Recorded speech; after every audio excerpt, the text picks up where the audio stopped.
Subscribe कीजिए हमारे channel और प्रेस करें बेल आइकन और पाएं हर वीडियो को देखने का मौका सबसे पहले।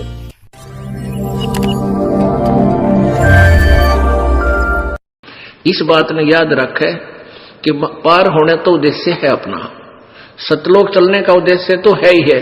किसी कारण से पैर फिसल भी जावे और ना जाने पाओगे तो कम से कम नेक्स्ट जन्म हो भी गया आपके, जब तक ये फिर सतयुग कलयुग आएगा तब तक कम से कम रोटी की समस्या तो हल हो ही पाओगे आप। इस दृष्टिकोण से भी आपने दान करना चाहिए।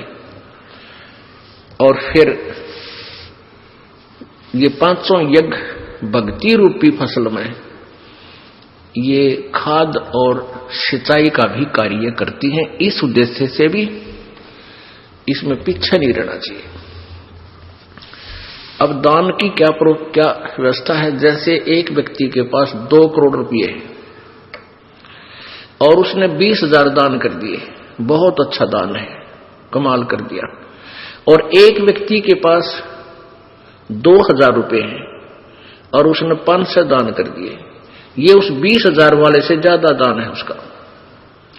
तो पुण्यात्माओं, इस दृष्टिकोण से, लेकिन दोनों ही दान करने वाला सच्ची श्रद्धा से और बगैर किसी इच्छा से।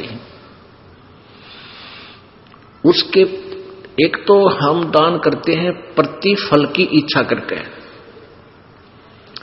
प्रतिफल के भी मेरा ये हो जा,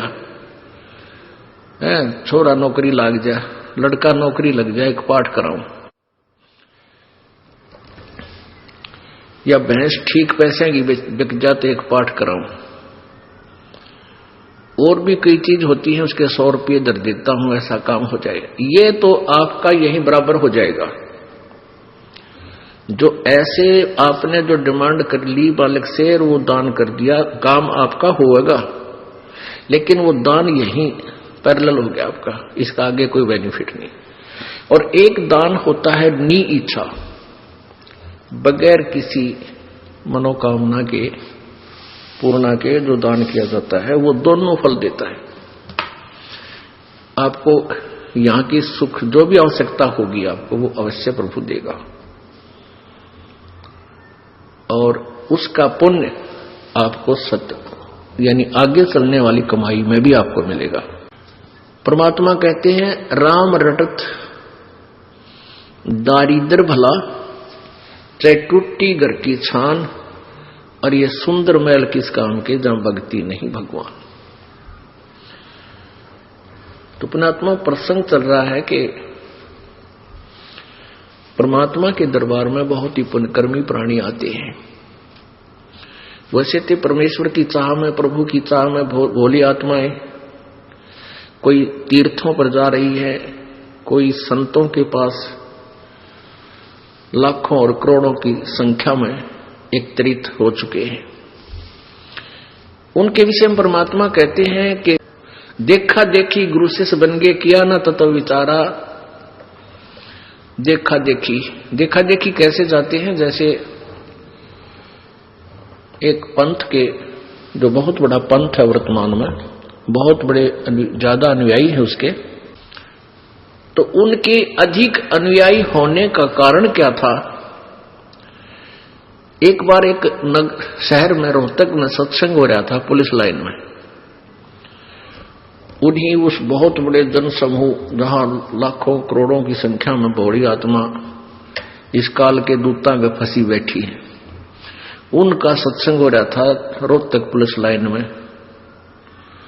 कोई भक्त करा रहा था, संडे रविवार का दिन था और हम भी वहां चले जाते थे। एक भक्त रहता था हमारा पुलिस लाइन में, वहां पर परमात्मा का भक्त। हम वहां गए तो देखा वहां सत्संग हो रहा। हमने इस दृष्टिकोण से सुना, वहां साथ ही था उनका मकान, उन्हीं के आंगन में बैठकर। तो वो क्या कह रहे थे कि आज कर्नल साहब आएंगे, प्रवचन करेंगे, बार बार ये रह रह कर कह रहे थे। और आसपास उन्होंने यही कह रहा था कि कर्नल साहब आएंगे और आज के प्रवचनकर्ता वो होंगे। तो जब वो आम व्यक्ति ये सोचता है कि ये कर्नल साहब यहां आए हैं तो ये तो बहुत बड़े बुद्धिमान समझदार व्यक्ति हैं, इन्होंने ज्ञान को समझा है और ये फिर आगे बता रहे हैं। इसलिए हमें कोई शंका की गुंजाइश नहीं रही कि जहां ऐसे अधिकारी अफसर भी आए हैं तो वो भोली आत्मा काल के जाल में न्यों फंसती चली गई। ये उस कर्नल साहब ने अपनी मिलिट्री के बारे में तो जानकारी हो सकती है, लेकिन अध्यात्म ज्ञान को वो के जाने। जैसा भी रंग उस नकली गुरु ने रंग दिया, उस भोली आत्मा ने स्वीकार किया और आगे फिर वक्ता बन गया। आप तो जीवन बर्बाद कर ही रहा है और लाखों हजारों की संख्या में काल के जाल में फंसाने का अपराधी और बन गया। तो वहां ऐसे चली गई बोली आत्माएं। जैसे ये दास पहले साला सर जाया करता, चूरू जिला राजस्थान के अंदर एक हनुमान जी का मंदिर है, आसपास क्षेत्र में वो बहुत वेल नोन है।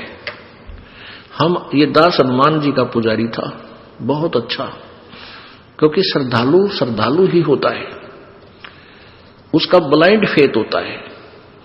और जो इन लाखों करोड़ों की संख्या में एकत्रित जो भक्तजन है, श्रद्धालु हैं उन नकली संतों के पास, वो वास्तव में श्रद्धालु हैं। वो बिल्कुल कोई ऑब्जेक्शन ही नहीं करते अपने दिमाग में, गुरुजी क्या बता रहे हैं वो सुनते रहते। उन्होंने उन नकलियों पर ब्लाइंड फेथ कर लिया, सतगुरु जानकर उनको सतगुरु मानकर ब्लाइंड फेथ कर लिया। और वो है नकली, उनको कह भी नहीं पता। तो उस श्रद्धा की भावना का दुरुपयोग कर लिया उन काल के दूतों ने और लाखों करोड़ों बड़ी आत्माओं को काल के मुंह में उलझा दिया।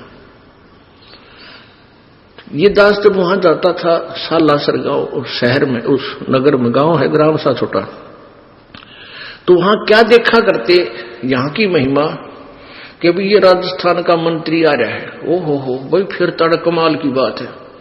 ये हरियाणा का सिरसा से मंत्री आ रहा है, ये एमएलए आया हुआ है। उनकी वहां गाड़ियां खड़ी होती, कोई गनमैन होते तो वो बताते थे। तो हम ये सोचते थे भाई फिर तो यहां कुछ ना कुछ बात जरूर है। अब बताइए, ये हमारा पैमाना था नापण का भक्ति और भगवान का, क्योंकि अज्ञान से परिपूर्ण थे, श्रद्धा गणी थी, चाह ज्यादा थी मालिक की, इसलिए अपनी अटकलों पर आप अटक कर खड़े हो जाते थे। भाई यही भक्ति होती होगी। और वहां के भक्ति होया करती, एक सूखा नारियल, अरे एक इतना कपड़ा लाल लंगोट, वो बोला करते उसका दजा, उस नारियल ने गधे नहीं खावे, ना उसमें गिरी, कति सूखा खड़ग, और वो चढ़ाया करते बाबा जी के माथे पर मारते। नो, वह इतनी बूढ़ी की मूर्ति मंदिर में रखी और शकल की भी कोई ना डंकी बासी आओ, बता के पूजा करते हम, किसे दिमाग खराब हो रहे थे हमारे। और भीड़ हो जाती गणी, नो मारा करते फेंक कर, शर्म लगती भगवान हनुमान गए की मूर्ति गए, और सफल हो जाते, वह ठीक है हाजरी लाइए बाबा जी। ये बड़ा बाबा जी बैठा था, मेरे ठग बैठे थे, वो 500 नारियल लाते होंगे, 500 नारियल सूखे, और उनको थोड़ी देर में फिर गिठड़ी नू की नू भरका बोरियों में बाहर दुकानों पर सेल कर देते थे। वहां मान ले 10 रुपए का हमें मिलता था तो वो 5 में उल्टे दे देते थे उनको वापस। ऐसे वहां उनकी बाबा जी की पूजा चल रही थी। अब बजरंगबली हनुमान जी तो पहलवान आदमी था, अच्छा घी दूध फल केले खाया करता, और सूखे नारियल ने शर्मा मारा गया था, और इतनी दजा वो बांध दिया थे कपड़ा उसके। तो ये पूजाएं थी। तो हमारा जो पैमाना था भक्ति के सतर को नापण का, वो कति बेकार था। ऐसा ही सभी का है जब तक तत्व ज्ञान नहीं होता। तो पुण्यात्माओं, आपकी बहुत ही अच्छे पुण्य है जो आप मालिक को पहचान चुके हो, और जो देर में आवेंगे वो बहुत रोएंगे, बहुत पछताएंगे, क्योंकि वहां बहुत अच्छी आत्मा गई हुई है, बहुत ही नेक आत्मा उनका जा फंसी, क्योंकि जिनको चाह भगवान की वो अच्छी आत्मा तो है। अब उन पंथों से वापस आ रहे हैं और कति लुटपिट गए। ऐसा बताते हैं कि मेरे पास 4 ट्रक चला करते थे, 2 कार थी, अच्छा एक फैक्ट्री ला रखी थी, और बड़ी श्रद्धा से प्रत्येक महीना हम उस गुरु जी के पास जाया करते थे जहां लाखों लोग इकट्ठे होते हैं। और आज घर में भी दुख, शरीर में भी कष्ट, वो ट्रक भी बिक गया, वह कार भी बिक गई, और शरीर में आपत्तियां नरी आएगी। अब यही बात है कि जब तक हमारे पुण्य चलते हैं, पिछले संस्कार के जो अच्छे हैं, जब तक उनका दौर चलता है तो जीव सुखी नजर आता है, और जो भी उसको लाभ हो रहा है वो हो रहा है प्रारब्ध से, और वो सोचता है कि जैसे मैंने इस गुरुजी से उपदेश ले लिया, इस गुरुजी के कारण हो रहा है। अब फिर उनकी विरानमाटी शुरू हुई, वह दुर्गति शुरू होगी, वो गुरुजी भी वही है और वह पूजा भी वही है। अब कैसे ये दुख क्यों आ गया, जबकि दुख तो सुख में परिवर्तित होना चाहिए। इतने उनकी बुद्धि काम नहीं करती। वहां से फिर चलते हैं दूसरे गुरु के पास, फिर तीसरे के पास, फिर यहां भी पहुंच जाते हैं। यहां पहुंचने के बाद फिर उनकी चोंद टूटे, उनके मोतियाबिंद का ऑपरेशन होता है कि हम क्या कर रहे थे रे, तेरा गजब हो, कहां थे, सिर था ना पैर था उस भक्ति का। एक मंत्र जानते हैं वह, कहते 2.5 घंटे सुबह बैठो, 2.5 घंटे शाम, और समाधि लाओ, हलना नहीं, टहलना नहीं, खाज भी नहीं करने की तो हो जाता है, नहीं तो डिस्टर्ब हो जाओगे। और फिर क्या होगा, बोला अंदर देखो, अंदर देखो, प्रकाश ही प्रकाश है, नूर ही नूर है। परमात्मा सतपुरुष कैसा है, वो तो निराकार है। फिर समाधि में के ढूंढेंगे, टट्टू ढूंढेंगे वह।